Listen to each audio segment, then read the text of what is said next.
Olá pessoal, tudo bem?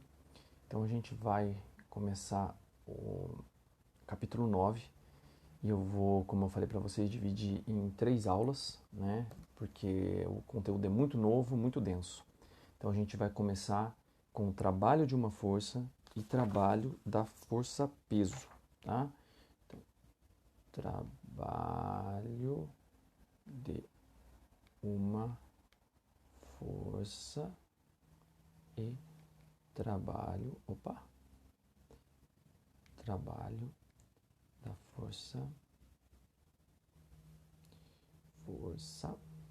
peso, beleza? Bom, então primeiro vamos entender o que a gente vai ver aqui. O título do capítulo é Trabalho e Energia, mas ele se concentra primeiramente em trabalho, tá? Ele vai falar de energia só no próximo capítulo, tá? Então, a gente vai ver o que é o conceito de trabalho para a física, tá? A gente vai ver como se calcula o trabalho de uma força e a gente vai ver como se calcula o trabalho da força-peso, ok? Bom, trabalho para física não é a mesma coisa da ideia de ter trabalho econômico, trabalho social, tá? Trabalho do cotidiano, porque existem características bem específicas para que ocorra trabalho na física. Mas em tese, trabalho na física é, digamos assim, uma toda vez que você está transformando um tipo de energia em uma outra forma de energia, você está realizando o trabalho, tá?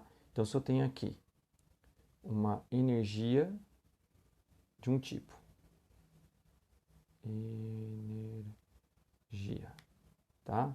E aí eu quero transformar essa energia em uma energia de outro tipo, tá? Energia, vou botar aqui energia X e energia Y, tá? Para fazer isso, tem que ser realizado alguma forma de trabalho. Isso é que é trabalho na física. Então, por exemplo, tenho energia é, é, armazenada no meu organismo como energia química, né, das coisas que eu me alimentei. Eu quero fazer um exercício, né? Eu quero transformar essa energia, eu quero queimar essas calorias, né? Então eu vou lá e vou para a esteira, né? Então eu realizo um trabalho. E essa energia vira o quê? Vira calor. Os meus músculos vão se aquecer, né? E outras coisas vão acontecer também. Aquela energia vai virar movimento, vai virar calor, vai virar uma série de coisas, né? Eu tenho, por exemplo, a energia solar, né? Essa energia solar pode virar diversas formas de energia. Ela pode, por exemplo, virar energia elétrica. Então, para que a energia solar se transforme em energia elétrica, vai ocorrer um movimento atômico ali, a força elétrica que age nos materiais vai ter que mover cargas de um lado para o outro, vai realizar um trabalho para que essa energia solar se transforme em energia elétrica. Ou eu tenho, por fim aqui, energia eólica, né? Eu quero transformar ela em energia elétrica. O que é energia eólica? É a energia do movimento das massas de ar. Aquilo lá vai fazer aquelas pás de gigantes hélices girar, né? Então, várias transformações estão acontecendo aí, né? Mas vamos imaginar, eu tenho essa primeira forma de energia, que é a energia do movimento das massas de ar, um trabalho é realizado e essa energia, que era uma energia eólica, se transforma em energia elétrica. Isso é trabalho, é transformar uma energia em outra forma de energia. Mas a gente não vai tão longe assim. Para a gente basta no momento saber, por enquanto, calcular o trabalho. E como que eu calculo o trabalho? Então a gente vai começar bem do básico. Vamos pensar um trabalho simples. Eu tenho energia aqui no meu corpo e eu quero usá-la para mover um móvel dentro da minha casa, uma caixa, seja lá o que for. Então, na física a gente usa muitos bloquinhos, muitas caixinhas, né? Então imagina que eu tenho um bloco aqui, aí eu vou fazer uma forcinha aqui para empurrar esse bloco, né? Certo? Vou fazer uma força, esse bloco vai entrar em movimento e eu quero mover ele até aqui. Então eu vou mover ele uma distância D com uma força F. Esse objeto vai ter alguma massa, mas não vai me interessar, porque o trabalho realizado não depende diretamente da massa do objeto, ele depende da força que eu vou fazer para mover esse objeto. Eu posso pegar um objeto muito pesado e fazer uma força muito pequenininha e ir empurrando ele vagarosamente. Ou eu posso pegar um objeto muito leve, sim, e fazer uma força enorme e movê-lo muito rapidamente. Então, é lógico que se o objeto é mais pesado, normalmente eu vou precisar de mais força para mover em um tempo hábil, né? Mas o que eu quero dizer aqui é que o que determina o trabalho é a força que eu estou fazendo e não a massa do objeto. Lógico que normalmente objetos mais pesados vão demandar mais força para se mover do que objetos menores, mas isso é independente, tá bom? Por isso que eu nem botei o M aqui, porque ele não interessa pra gente. Tem lá na apostila porque ele quer dizer que o objeto tem uma massa M, né? Mas pra gente não vai interessar no momento. Eu estou pegando já o caso mais simples, o que ele coloca aqui como um caso particular já, mas eu vou começar dele porque eu acho mais fácil da gente ter contato com o conceito. Então, o que eu tenho? Uma força, certo? Uma força aqui, que está fazendo esse objeto se mover, ela é constante. A cada metro, a cada centímetro, essa força está agindo com o mesmo valor, né? Tá? Paralela aqui ao movimento, beleza? Por uma distância d. Então, para calcular o trabalho, basta multiplicar F vezes d. Se, lembrando, F for paralela ao deslocamento, tá? Se não for paralela, aí a fórmula é um pouquinho mais complicada, tá? Só, mas não é muito não. Se essa força for inclinada, né? Então, por exemplo, vamos imaginar uma pessoa puxando uma mala, né? Vou até desenhar um pouquinho melhor aqui. Uma mala num aeroporto, numa rodoviária, né? Aquelas malas com rodinha, né? Então a pessoa está puxando a mala para cá, assim, né? Com uma força inclinada e a mala está vindo para cá, né? Então existe um ângulo aqui. Parte dessa força é para manter a mala inclinada, é o Fy aqui. Parte dessa força é o Fx. Essa força é que vai fazer o cara se deslocar. Então a fórmula que eu escrevi aqui antes continua sendo verdade, tá? Eu poderia ter sido até mais específico aqui e dizer que eu já estou fazendo um Fx e que o trabalho é Fx vezes d. E essa fórmula estaria perfeita. Então, se aquela fórmula é reta para cá, então eu já sei o que fazer. Opa. O trabalho é Fx vezes d. Só que quem é Fx? Eu conheço F, eu sei a força que eu estou fazendo. Ou eu tenho no exercício um valor para F. Como que eu calculo Fx?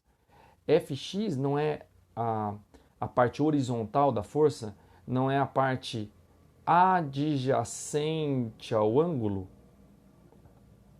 Adjacente, ó, tá? Então ela está associada ao cosseno. Então, Fx é o F vezes o cosseno do ângulo θ.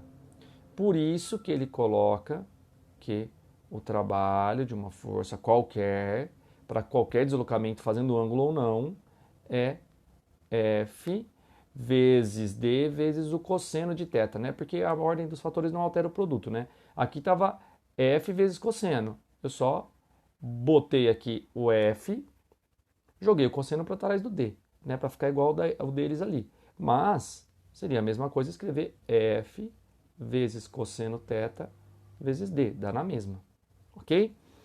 Essa é a fórmula padrãozona, né? A fórmula mais conhecida, tá? E dela eu posso tirar as outras. Simples. Se a força estiver na mesma direção do deslocamento, F e D, então θ é igual a zero. Opa, θ é igual a zero. Cosseno de θ é igual a 1. Então fica trabalho igual a F vezes D vezes 1, né? Que dá F vezes D. Se F estiver no sentido oposto ao deslocamento, o que vai acontecer? Θ é 180 graus, né? Porque é como se eu tivesse isso aqui, ó. Certo? Um ângulo de 180 graus entre elas. Então, cosseno de θ vai ser menos 1. Então, o trabalho vai ficar F vezes D vezes menos 1, que vai me dar o quê? Trabalho igual a menos F vezes D. O que significa? O trabalho tem um valor negativo. Significa que é um trabalho que está atrapalhando o movimento. Isso pode ser considerado como um trabalho de uma força de atrito, por exemplo. Ou uma força que esteja freando, por exemplo, o freio do carro, que está associado à força de atrito no final das contas, né? Mas é um trabalho que eu estou fazendo para frear, para diminuir a velocidade, por exemplo, de um corpo. E, finalmente, se eu tiver um ângulo de 90 graus em força aplicada e o deslocamento, eu tenho um θ, né, de 90 graus aqui, né? Se for perpendicular, digamos, eu tenho um θ de 90 graus. Então, sempre com o cosseno, tá? Cosseno de θ é igual a zero, porque o cosseno de 90 é zero. Então, vai ficar trabalho igual a F vezes D, independente de quanto vale o F, de quanto vale o D, vezes zero. Só que qualquer coisa vezes zero dá zero, então o trabalho dessa força é nulo. O que isso significa? Quer dizer, então, que se tem uma pessoa aqui carregando... Nossa, que mal feito o bracinho, peraí. Carregando aqui um objeto, né? Numa bandeja, certo? Tem uma força aqui para cima, que é uma força normal, sustentando esse objeto. Um garçom, por exemplo, e ele está andando para cá. Então você fala assim, então, peraí, então quer dizer que esse garçom não está trabalhando? Porque ele está fazendo uma força para cima para sustentar o objeto, né? Como eu estou fazendo para sustentar essa caneta, por exemplo. Então, não estou realizando o trabalho aqui? Não. Não é que você não está realizando o trabalho. É essa força N, que é perpendicular ao deslocamento, não está fazendo o trabalho. Mas para esse objeto se manter na sua mão, tem que ter uma força agindo aqui. Porque se eu estou deslocando ele para cá, tem que ter uma força de atrito trazendo ele para cá, senão ele ia deslizar da sua mão. Você vai fazer isso aqui e a caneta ia cair, a bandeja ia cair, o copo ia cair, não é? Então, tem que ter uma força de atrito aqui. Agora a força de atrito está ajudando, então tá vendo? A força de atrito nem sempre é um problema, tá? Então tem que ter uma força de atrito aqui, no mesmo sentido do deslocamento que está executando esse trabalho, tá? Então, a gente tem que ser bem detalhista quando a gente fala de trabalho na física, tá? Então, uma outra coisa, por exemplo, uma pessoa parada, né, carregando um cartaz durante a eleição, né? Sempre tem, né? Aquela galerinha, coitados, que ficam lá debaixo do sol, carregando um cartaz ali de algum, né, de algum candidato durante a eleição. O cara fica lá o dia inteiro, parado. O cara não está realizando trabalho? O cara não está trabalhando, está ganhando para fazer nada? Não. Na física não tem deslocamento, né? Então trabalho é igual a força vezes deslocamento. Só que se não tem deslocamento, para a física o trabalho é zero. Mas só é lógico que ele está gastando uma baita energia de ficar ali, porque o braço dele quer descer. A força peso está puxando para baixo. Então ele está fazendo uma força para manter o braço dele naquela posição. Então ele está realizando o trabalho, ele está gastando energia, certo? Então tem que ser bem específico nisso daí. Bom, para finalizar,